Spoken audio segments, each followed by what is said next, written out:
What's going on, everybody? On today's show, we are talking last night's game between the Dodgers and the Braves, and Mr. Chris Taylor coming up big time. And speaking of Mr. Chris Taylor, just a little bit of an introductory, a 101 course about what to expect. Well, who are the free agents? What's the free agent class looking like this year? All of that and more, guys. Locked On Padres. You know what it is. Here we go.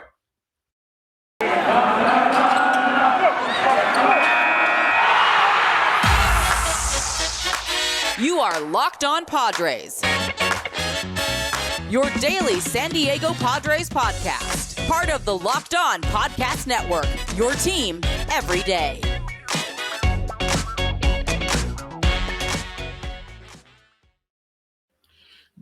Greetings, ladies and gentlemen, and welcome to another edition of the Locked On Padres podcast, which is part of the Locked On Podcast Network, your team every day for Friday, October 22nd. As always, I'm your host with sometimes, occasionally, but certainly not always the most, Javier Reyes. You might be familiar with some of my baseball-related work at places like Baseball FYI, Friars on Base, Off the Bench Baseball, or Just Baseball, to which I am a staff writer for.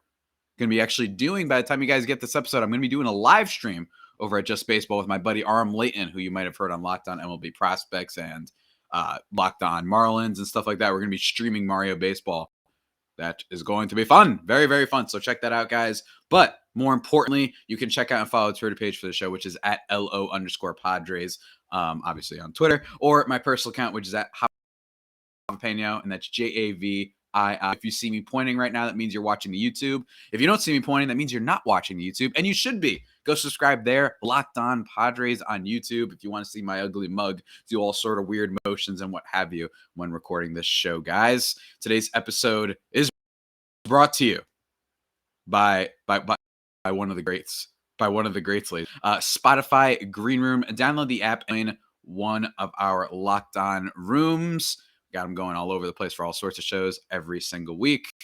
Mine, probably going to do it tomorrow at some point during the baseball game. Probably. Who plays on Saturday? Let's see here. Dodgers, Braves. Yeah, maybe around like 8 o'clock. Might do that. I have to see what my work schedule is like. But anyway, guys, Spotify Green Room, changing the way we talk sports. And now finally, it was a long intro, a little bit of a long intro, but we're talking today about last night's game and then free agency. It's as simple as that. But it's an introductory to free agency. I am not yet giving out my first picks for who I think should be the Padres' free agency targets. Because to be honest with you, I think it's a little bit early. I don't know exactly what the financials of the team are going to be like. I don't know if all of a sudden we're going to get an alert that they traded Eric Hosmer away. If that happens, then they can be big spenders. If not, they can be spenders, but not spenders. You know what I mean. So it's a little bit hard to see exactly where we're going to be going with this team this summer in a lot of ways, and this winter, I should say. But it's still going to be a lot of fun. And I figured talking about a free agency class, the prelude to free agency chaos that I'm sure we will have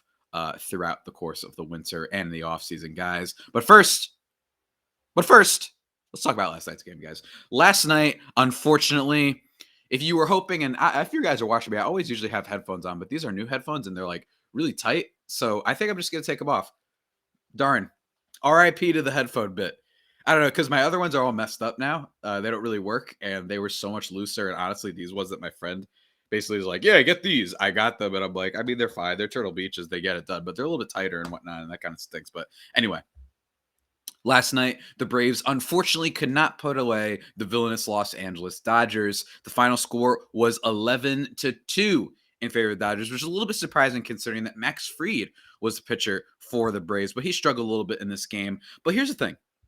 I think this is the age-old question when it comes to sports prognostication and judging stuff is that, was it good hitting or was it poor pitching? Was it good pitching or was it poor hitting? You know what I mean? Like, what is the point? And to me, the way I see it, I know they lost Justin Turner. I know they don't have Max Muncy and these guys, but the way I see it is with all that talent in that lineup, they couldn't go 3 straight games with having a poor offensive output. I don't care who the pitcher is. It better be, Nolan Ryan in his prime. It better be Jacob deGrom. You know what I'm saying? But instead it's Max Fried, who has been pitching well. Do not get me wrong, especially in the postseason. And, basically every time before then, this was the most runs he's given up since like August 27th, it looks like. Even before then, I mean, he basically never gave up more than 3 runs over 6 innings. He was the definition of a quality start guy. And in the playoffs, he was excellent too. Against Milwaukee, he went 6, struck out 9, didn't give up any runs. Against the Dodgers, he was good the first time. But, I guess you could say personally, the bats of the Dodgers side of things came alive. And one of the biggest ones was Chris Taylor, who hits 2 home runs in this game. A 2-run home run and a solo shot, one in the bottom of the 5th inning and one in the bottom of the 7th. There's also an AJ Pollock home run. It was basically a total beating, aside from starting off really well on the Braves side of things with a Freddie Freeman home run in the top of the 1st inning, allowing Ozzie Albies to score. It was a bullpen day for sure. I loved seeing Joe Kelly be the one that gave up the 2 runs out of all the pitchers. If you told me that the Padres bullpen or the Dodgers bullpen was going to have a dominant day, at least it wasn't Joe Kelly. For those who don't know, I hate Joe Kelly. You know why I hate Joe Kelly? Because I don't like guys that throw at other guys and act like they're badasses for it. I.e., last year's little thing that he did, if you're watching the YouTube, i.e. the little little face, I don't know what even to call that face, was it against the Astros? Yes. Do they deserve some sort of,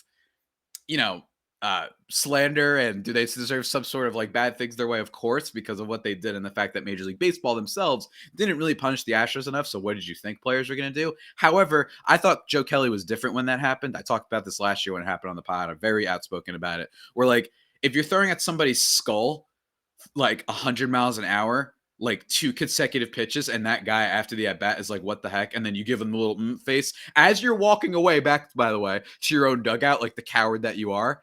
I just said, like, I think there's a line where it's like, guys, you don't have to like aim. The headhunting thing is not a good thing for baseball. I'm sorry. Like, that's bad. You know what I mean? I remember the Red Sox were throwing at A-Rod like 4 times in a row because of he came back finally after the cheating thing, which was hilarious, by the way, considering that they had David Ortiz and Manny Ramirez on their teams in 04 and all that stuff. I'm not saying that's, I don't really care about steroids. I'm out. I don't care. You took them, we're great.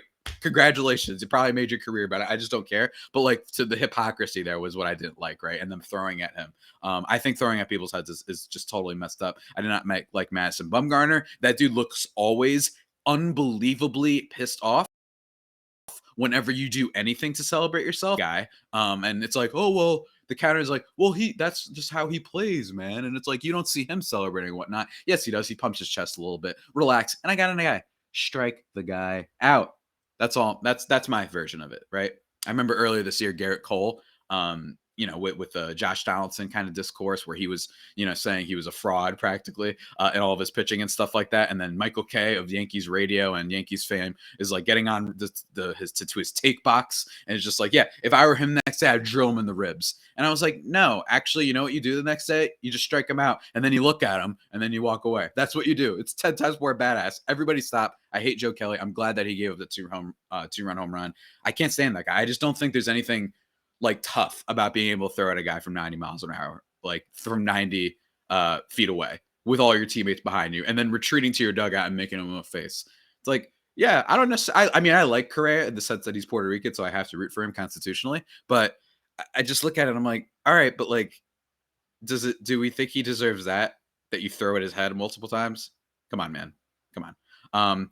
But that is in terms of the game. That was basically it. And look, I'm wondering if Chris Taylor, he had such a big game and he's been having really nice playoffs for this team. And honestly, he just gives you that vibe. He's batting .529. I mean, right now, like he gives you that vibe of, I'm always going to give you the little bit of a hit. I might not hit you the grand slam and the home runs, even though I did today, but I'm always going to be something. I'm going to be a tough at bat. I'm going to be right there with the pitches and all that. And you just have this feeling that he's going to come up for you and your team. I think that means something. I'm curious to see what happens with him in the offseason because I'm wondering if just because of last night, he might have earned himself a big, fatter, juicier contract. I'm wondering. I certainly am wondering, guys. But before we get into those wonders, before we talk a little bit briefly about free agency and what to expect this offseason in terms of just who are literally the candidates that are going to be free agents, guys, slow is just right if you're on vacation. A sloth or describing QuickBooks. More like slow books.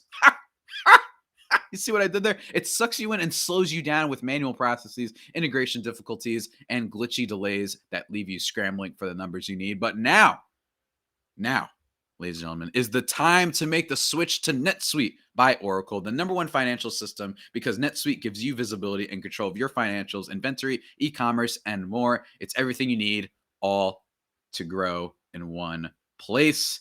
It's really awesome, guys. You get all sorts of stuff, visibility and control. It's right there for you. What can I say? Shout out NetSuite. And right now, special financing is back. NetSuite is offering a one-of-a-kind financing program only for those ready to switch today. Head to netsuite.com/lockedon right now and get special financing at netsuite.com/lockedon. netsuite.com/lockedon, guys. Go check that out. And then, even more exciting, we got to talk about the best in general, not even tasting too, but in general, protein bars in all of the land, guys. We are, of course, talking about the Built Bars. They're awesome. I love these things, man. Covered in 100% chocolate, soft and easy to chew, but great variety of flavors. That's the biggest thing about them, right? Like, I love how many flavors they have. I just tried their blueberry muffin flavor, which just came out. That was really nice. They have orange. They have cookies and cream, German chocolate. My mom's, that's right, Mama Reyes, her favorite, or Mama Flores, technically. It's my middle name. Mama Flores is a favorite flavor. Cherry Barcia. Loves Cherry Barcia. That one's great. And they have all sorts of new flavors, probably for the holiday season, that are going to pop up. That's what I love about them. Always new flavors coming out. Kind of like the Ben & Jerry's of protein bars in that respect. And on top of that, they're protein bars, which means they are healthy for you. Not only are Built Bars, the best tasting, 17 to 18 grams of protein. Calories ranging from 130 to 130, only 4 to 5 grams of sugar, and only 4 to 5 grams net carbs. Amazing flavors, all tasty, all healthy. And guess, if you go to BuiltBar.com and use promo code LOCKED15, you'll get 15% off your order. Remember, that is promo code LOCKED15 for 15% off at Built.com. All right, we're back, everybody. We're back. Thanks again for making Locked On Padres, hashtag Locked On Padres, your hashtag first listen every day. We are free and available on all platforms. Thank you so much. Love that. So you see the gimmick we're going over here at Locked On? The first listen. Hopefully I'm your first listen. Today's episode coming out a little bit late because I procrastinated so much on an article that I'm writing right now, and I'm struggling a little bit. I'm a little bit of a funk, guys. What can I tell you? In terms of creatively and what I've been able to do, a little bit of a funk. Hopefully you haven't been able to tell too much by this podcast and what I've been putting out. But anyway, guys, let's talk about free agency. So here's the thing. Let's start off by first just saying this. I said this at the top of the pod, but I want to reiterate that I do every year. I like doing my free agency wish list. I love talking about that. Last year, I was so dead wrong. I basically last year was like, let's buy a bunch of little pieces. That's basically my vibe of last year, because I was like, in fairness, I didn't know how much of 2020 was legit. Of course, was I right? Not necessarily. It's not like the guys that I recommended when this did happen were the pitchers that turned out to be very good. I recommended Jake Odorizzi. I recommended Hansel Robles.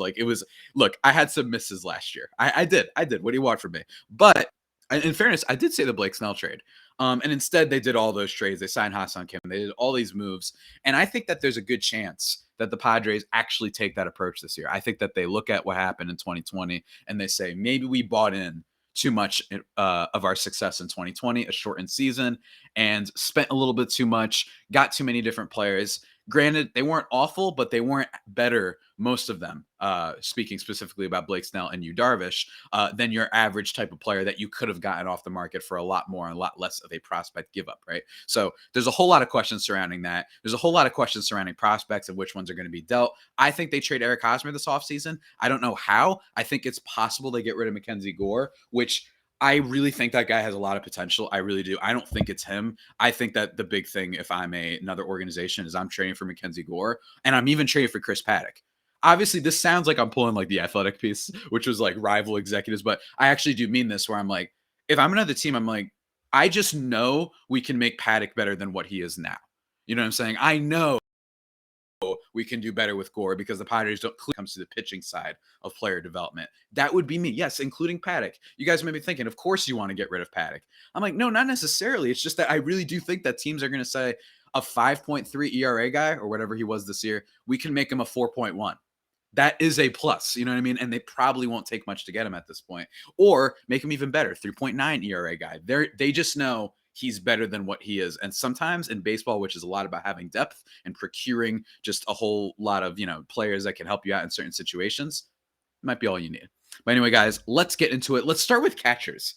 Some of the big catchers that are free agents this start with the first one, obviously the biggest one, 4.9 WAR this year, Buster Posey, a club option for this season. Look, Buster Posey's going back to the Giants. There's nothing to talk about here. He's not coming to the Padres. He's not going anywhere. They're re-signing him. he was great. Had a really nice kind of vintage Buster Posey season in a lot of ways. Everybody knows how much the Giants guys stepped up. Will he be able to replicate? That's the big thing with the Giants. And I talked about a lot of this stuff with Mark DeLucci, who's an SB Nation writer and freelance journalist and all that. You could go check out that episode yesterday over on the YouTube or on the feed. But we talked about how much of this season is going to be replicated from the Padres or from the Giants. So that's going to be a big question. But what's not going to be a big question is this free agency. Mike Zenina is another one. He's 31 years old. He has a club option. I don't know exactly if that'll be picked up. I'm not entirely sure. He's a little weird. That dude, he was a first overall pick back in like 2012. But I do think that he is a valuable catcher. He's solid. He's solid over there for what is he? Where does he even play for? Hold on really quickly. Let me make sure. Yeah, he's on Tampa Bay right now, and he was an all-star this year. He hit 216 with a 301 on base, though, in total. So he was a lot better in the first half. 33 bombs, very solid. If you're looking for home run power, that'd certainly be it. Can the Padres go for Mike Zenina? I think so. I think Mike Zenina gives you so much power that it'd be worth it. And this is a team that struggled mightily in that department last year, ranking in the bottom like 20th of teams when it came to slugging percentage and home runs this year. So it definitely would be something. However, his defense leaves a little bit to be desired, certainly, but I think in general, a solid player. Actually, he's a decent defender. What am I saying? He's fine. Manny Pena, Tucker Barnhart, Christian Vasquez, Jan Gomes, Stephen Vogt, Jeff Mathis, some other classic names, Austin Romine, Sandy Leon, Kurt Suzuki, but that's basically it. It's not a big class for catcher. Last year, it was James Mccann and JT Realmuto, who were people that, a lot of people were excited about, and Realmuto is still very good over in Philadelphia, but he might not be exactly worth all the money he's getting. It's catcher. It's a weird position. It's not always the position I'm looking to invest in. The Padres have Luis Campusano in the wings, hopefully, to eventually debut. Maybe he'll come up next year. And then you have Austin Noel, who, if he stays healthy, I think is fine. I know he doesn't give you the power of a Mike Zunino, right? And that's one of the cases of who would you rather have between those two.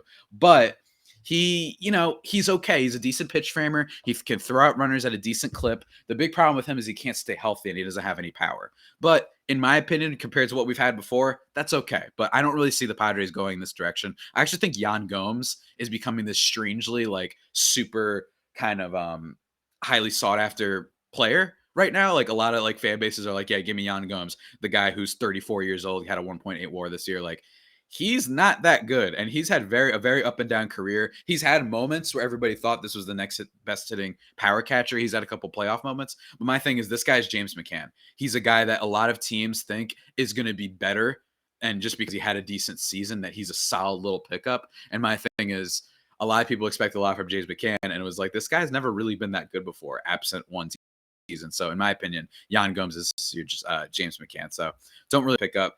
And then the interesting thing here, which a lot of Padres Twitter has been grasping onto, is first base. Freddie Freeman, Brandon Belt, Yuli Gurriel, Anthony Rizzo, Brad Miller, Yoshi Tsutsuga, Ryan Zimmerman, Todd Frazier, Albert Pujols, a bunch of those guys. Freddie Freeman's going to be one of the biggest free agents obviously available. He's 32 years old. A lot of people are wondering, oh, well, he's cool with Tatis, right? The two of them, they're really cool with each other and whatnot. He loves, his kid is such a big fan of Freddie Tatis Jr. I wouldn't read too much into that. Look, let me tell you something. I think Freddie Freeman would be I don't like that idea of bringing him over to San Diego. I understand that if you get rid of Hosmer, you have a lot more free of a salary, and then maybe you go sign Freddie Freeman.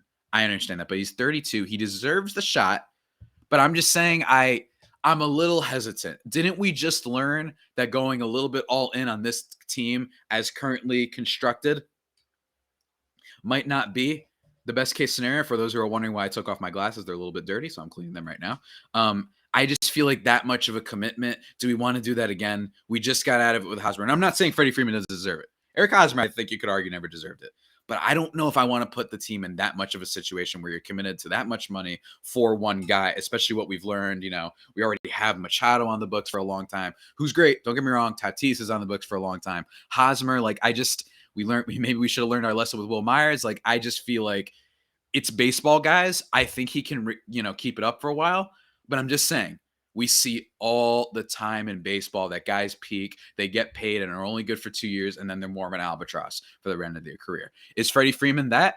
Is he Hall of Fame quality? Is he a Max Scherzer who's going to be good throughout the entirety of his contract? Maybe. But in my opinion, that's not the direction to go. In my opinion, if you have to, pick up a Brad Miller if you want for cheap. If you're not feeling great about the rest of the depth on the team, he's not going to cost really all that much, and he can play multiple positions. And for the Phillies, he has some big hits for that team this year. I know that his WAR isn't that impressive, 1.8, and he's 32 years old, but I don't know. I said this last year that I was interested in Brad Miller. I think he could play a little bit better for the Padres. That's just me. And he really wouldn't cost all that much. It wouldn't be as much of a commitment, even if it's not as flashy, right? Moving on now to second base really quickly. It's taken me a while to get through these. Maybe I should have saved this topic for the entirety of an episode. We're only going to talk about it very briefly, though. Marcus Semion's the biggest one here. That's really the only thing. Cesar Hernandez is okay. Luis Garcia, Donovan Salvano, who's actually low-key a decent player too.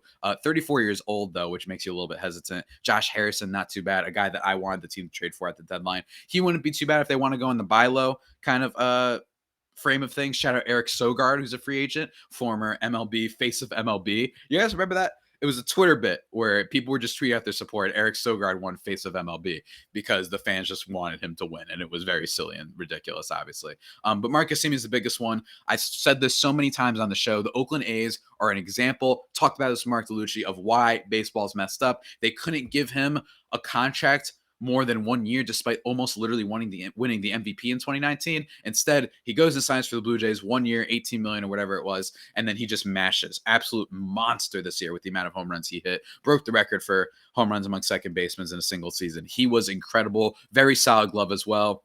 I don't think he really has a place on the Padres, though. He's a second baseman, shortstop. I'm pretty sure we're covered there. You know what I'm saying? Now, granted, I will say this about free agency. If the DH comes to the NL next year, which everybody is treating it as fact, I hope that it does. I really, really do. And I think it's more likely than not.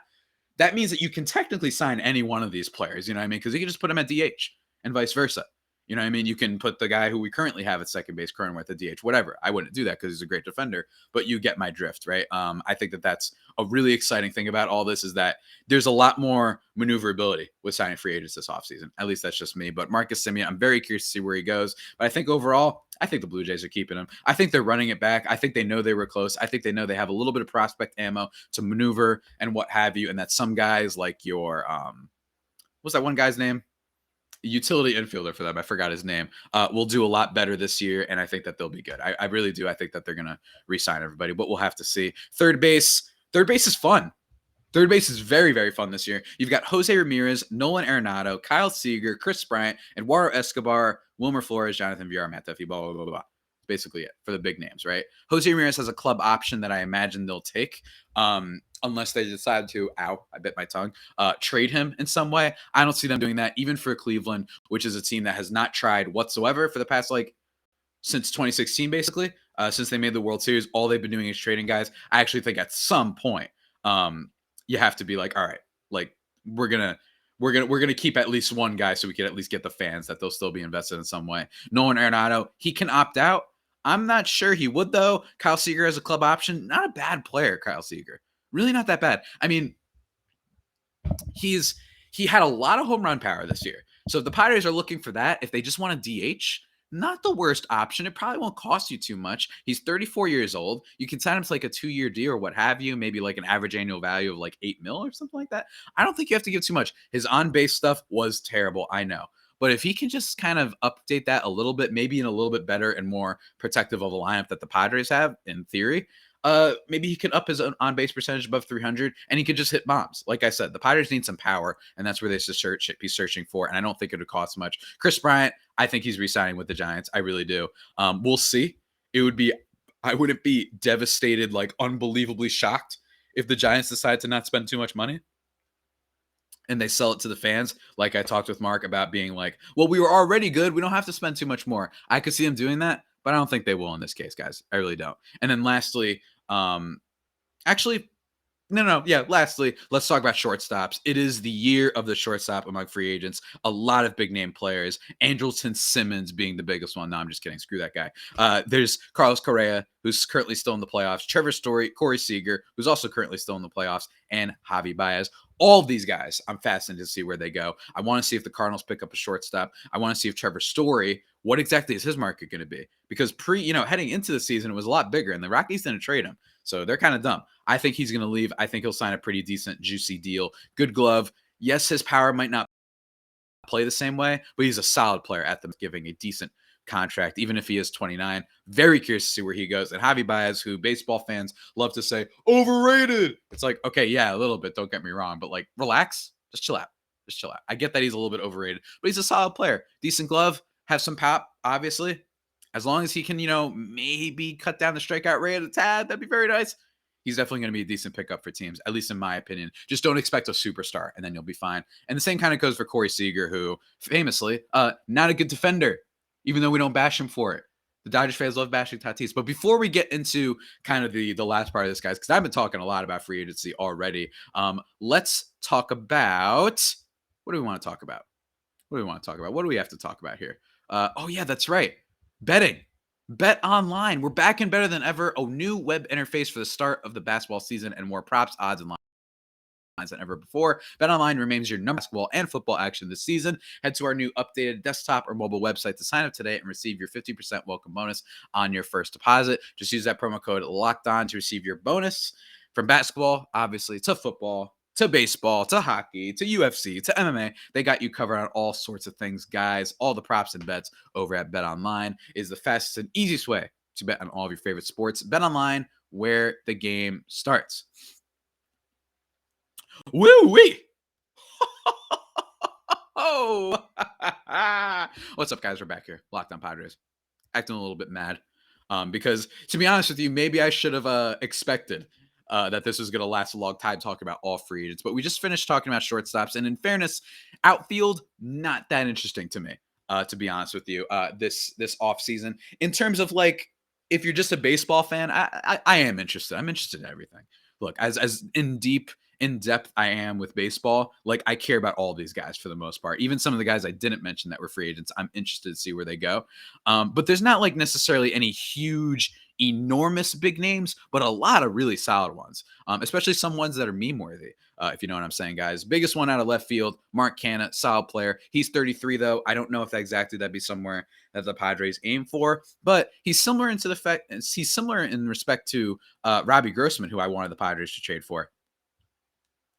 Where I was like, look, I actually think that Robbie Grossman is very undervalued. And I think that his defense is not, it leaves a little bit to be desired, but he's got a great walk rate. He doesn't swing at outside pitches. If you're looking for on base and decent pop that might play better than places like Detroit, that you go for Robbie Grossman. Mccann, a little bit similar in that respect. He's a much better defender. So he's probably the top left fielder available. Kyle Schwarber, who made all the headlines this year. He's been doing well for the Red Sox in the postseason, at least for the most part. He's one here. He has a mutual option, though, with the Red Sox, which I'm very curious to see how that plays out. He's 29, though. 29, only 29 years old. I could see him getting not a big chunky deal, but an okay one. I'd be very curious to see where he goes. Maybe he gets you that like kind of front-ended deal where he gets you a lot at the beginning. Money-wise, he costs a lot, but then later on, not as much. I'd be very curious to see how that happens. Eddie Rosario, who I think because of the playoffs might have at least earned himself a flyer from another team. I think other teams were just going to be like, oh, no, thank you. But he's got really great power for sure, and he's Puerto Rican, so I'm interested in him. Tommy Pham, yeah, he ain't coming back to the Padres, guys. I'm sorry. I hate to break it to you. 34 years old, 1.4 WAR.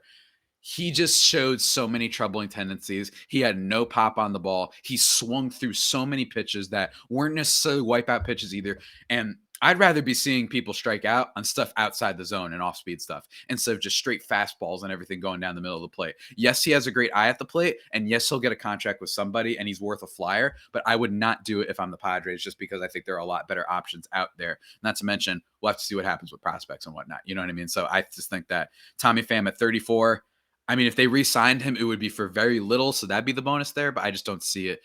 Very low outside swing percentage, but he just can't hit the ball, man. He just looked totally messed up this year. Is it possible that all the injuries, including the very, kind of tragic stabbing incident that he went through over the last summer, maybe did that all build up to him not being able to perform as much? Maybe. I'm not a doctor. I'm not an expert, but I will tell you, I do not think he's coming back. Jock Peterson, I just give he's got a mutual option though, but 30 years old. Wow, I thought he was actually a lot older. 30 years old. Look, he had a quote when they asked him why he's wearing a pearl necklace, and he said, "It's because I'm a bad bitch. There's no reason. There's no story behind it." And I said, "Yep, I would love for you to be a San Diego Padre. That'd be a lot of fun." He's not that good of a player. I think we thought he was going to be a lot better, that he was going to be a power and steal guy early on in his career. that's not really the case. I'm still curious to see where he goes. Hey, as a DH, maybe? Is it possible that the Padres look in that direction? Maybe. That's all I'm saying. Jack Peterson, one that I'd be looking at. As for center fielders, my beloved Brett Gardner, he's got a player club option. He's not the top center fielder available, but, he had a great second half of the season. But honestly, I think he's retiring. I think that he wants to stay with the Yankees. He's kind of like the last guy from that 09 team that won. I think he retires there. And you guys know, talked about it before. Go look it up if you want. My podcast with Stacey Gatsoulias, talking about why I love Brett Gardner. He's one of my favorite baseball players ever. It's a long story, but I think you'll enjoy that. I think he retires, though, before he goes somewhere else. Starling Marte and Chris Taylor, the biggest ones that are going to be available. Starling Marte, one of the best players in all of baseball in the second half, and basically one of the best players since the second half of last season in 2020. He's been awesome. He got traded to Oakland, but now he's a free agent. Where does he go? I'm not saying that I want the Padres to get him. I'm just saying he could be fun. You know what I mean? I'm just saying he could be a fun addition to this squad. How would they maneuver him around with the crowded outfield that they've got? I don't know necessarily, but I'm just saying it'd be fun.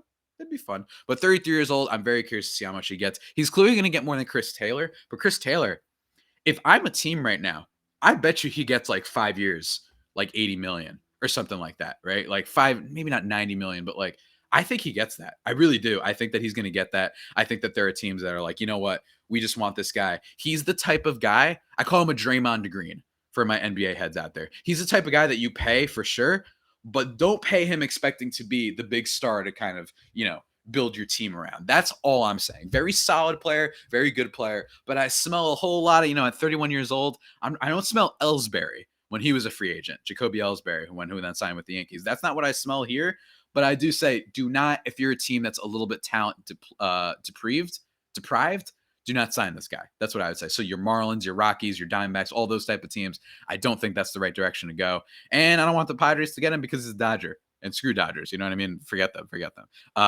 In terms of right fielders, Nick Castellanos is the biggest one here. He can opt out, and he definitely is going to. He had a very solid season at 30 years old. He's going to get a decent contract. I'm curious where. Not a great defensive player necessarily, but he's a meme king. Obviously, a drive into center field or left field, and then I'll make it a 4-0 ball game. That whole thing. Love Nick Castellanos. He's very, very fun. Avisaíl Garcia, mutual option, 31 years old. I think the Brewers are going to try and retain him. Elite defensive player and a solid bat. He hit like 20-something bombs this year. So he was very, very solid. I'd love if the Padres could get their hands on him. More so, honestly, than Starling Marte, because I think it costs a whole lot less than Starling Marte. And to a degree, Chris Taylor, just because of the playoff thing. So I'd love Avisaíl Garcia, but I don't know exactly where he'd go. What I do like, though, is Michael Conforto. 29 years old. He's coming off of a really good 2020 and 2019. He's got a lot of pop, really good plate discipline for the most part. Not as much this year. I know it wasn't as much this year, but I think he's a solid player, man. I'd love to get that guy. Maybe he won't be the best defender in the world, but put him at DH. He might be my number one acquisition target for the Padres this offseason, or at least one of the top tier ones. Honestly, I think that he would make a really good bat. I think it was an off year. Some of his BABIP stuff, some of his fly ball and walk rate stuff just didn't add up. It didn't make sense. It's not like there was a hard hit rate decline. It's not like he wasn't barreling the ball more or less and what have you. Like I think that it was just a little bit of an off season. Hey, we just talked about Chris Taylor. Go look at Chris Taylor, and I think it was 2019. He had an off year. He really did. And then look, he bounced back. It was clearly just an off year. This can happen sometimes. And I think Conforto's got that talent, even if he's got some other questions, not getting vaccinated, all that stuff, that whole thing that people made a meme out of. I think Conforto at 29 could be a very decent ad and a nice bargain bin guy. And we know that our boy AJ Preller is a lot better when it comes to bargain bin sort of deals, at least usually, than he is with the big ones. So I'd be very, very, very interested in Michael Conforto. Adam Duvall is another interesting one. Charlie Blackmon is also there. Cole Calhoun, Jorge Soler. Jorge Soler is another one I'd really like. If we're getting the DH, bargain bin, Jorge Soler. I love that. He is 30 years old, and I know he wasn't that great this year, but he bounced back for the Braves to an extent, was a lot better for them in the second half, and I like his pop. If you need home runs, there you go. And he probably isn't going to cost that much. And he's not too old. Really like that as an addition for the Padres, too. Don't care about Blackmon at all. Terrible defensive player. And his hitting doesn't make up for it anymore. And then Adam Duvall, solid player, but you get a little bit more value out of him when he's in the outfield. He's a very capable defensive player. And I don't think necessarily the Padres have room for him there. And then lastly, DH, Nelson Cruz, JD Martinez, Mitch Moreland, Derek Dietrich, Chris Davis with a K. Not much here. Can't wait to see what Nelson Cruz goes.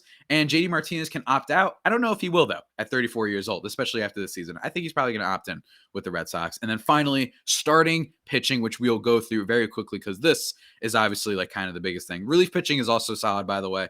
Mark Melanson has a mutual option for the team. Rosario Iglesias, Kenley Jansen's a free agent. There's some guys there for sure. Ryan Tepera, who's made some waves after making fun of the Astros this season. But I think overall, the biggest thing is going to be what happens with starting pitching. Max Scherzer, Kevin Gausman, Carlos Rodon, Clayton Kershaw, Trevor Bauer, Eduardo Rodriguez. Well, Trevor Bauer can opt out of his contract if he chooses. Eduardo Rodriguez, Robbie Ray, all of a sudden being the biggest name, arguably next to Scherzer that's available. And then you got Marcus Stroman, who's going to be a huge name. Alex Cobb is okay. Wade Miley, low-key, had a very solid season. He could be an interesting pickup for the Padres. Tyler Anderson, Anthony DeSclafani, another guy that had a good season. So I think that this year's crop of starting pitchers so much better than last year. Last year was way more front-loaded. Marcus Stroman accepted the qualifying offer very quick last year, so that already took off. Arguably the second best arm that was available last year. And now you have Scherzer, Rodon, Gausman, a lot of interesting pitchers there. I don't know where the Padres go. I personally like the idea of opting low and saying maybe a Marcus Stroman. Marcus Stroman is actually going to cost a lot more, but out of the other guys, I really, really like this guy, man. I think he's a gamer. I think he steps up big when you need him. Even though the Mets fell apart, it was not due to him. He was very good. He's got the swagger, and he looks like the type of guy that is not going to be swayed by any sort of Dodger stuff, any sort of fan stuff. I think he's going to come in there and be a beast wherever he goes. I really, really do. I think Marcus Stroman is pretty special in that respect. I don't see him falling off. I really don't, even at 30 years old. Which isn't old, but you get my point. And then Wade Miley, if you just want to have some backup, sort of back-end rotation guy, I would go for Wade Miley. You got to be careful on the contract. He is 35, and this is kind of his first really productive season he's had in a very, very long, very, very, very long time, arguably ever. But I think he's a decent flyer for a team that feels pretty okay about their rotation, but needs some backup support. So that's my thoughts, guys, on starting pitching. Just my preliminary thoughts. All right. We're going to be working on all sorts of stuff over the offseason, talking about that, guys. But yeah, thanks for making Locked On Padres your hashtag first listen every day. Now, remember, we're a bunch of things next week. We're going to be talking with Stacey Gotsulis of Locked On Yankees, doing a bunch of crossovers, maybe with Ethan Smith of Locked On Pirates. All sorts of cool crossovers are in the works, ladies and gentlemen. That's for damn sure. But now make your second listen Locked On MLB. Paul Francis Sullivan, but please call him Sully, brings you his unique perspective on the major leagues, past and present. It's free and available on all platforms. Guys, the waves don't die. The waves don't die, guys. Again, I know I kind of rushed through all of this, and there's a whole lot of other guys to talk about, but I thought just a preliminary, my thoughts in general about the biggest free agents. I think it's an interesting free agent class. I think it's a lot better than last year. Last year was a lot more top loaded. It was. Shortstop's going to be fun. Starting pitching because of the, blow ups of guys like DeSclafani and Gausman and Robbie Ray and Marcus Stroman to an extent, and even Wade Miley. I think and Carlos Rodon is another one that we didn't talk about too much. I think it's going to be a whole lot more interesting. So that means there are areas for the Padres to improve, even if I'm not entirely sure what their mindset heading into free agency is going to be, whether it be spending, whether it be trading away Hosmer. I'm not totally sure. But either way, you know where you can tune into, guys. Locked On Padres, the best podcast, man. It's so good. Isn't it so good? Hopefully you guys enjoy the rest of your weekend and what have you. Hopefully you do well with football and fantasy football. I know I'm in pain right now. I might have to start DJ Dallas. Yes, Seattle's like backup running back because I have no running backs right now. Damian Williams, you punk. Damn it. you jerk. he's not going to play. So that stinks. So James Conner, take me home. You know what I'm saying?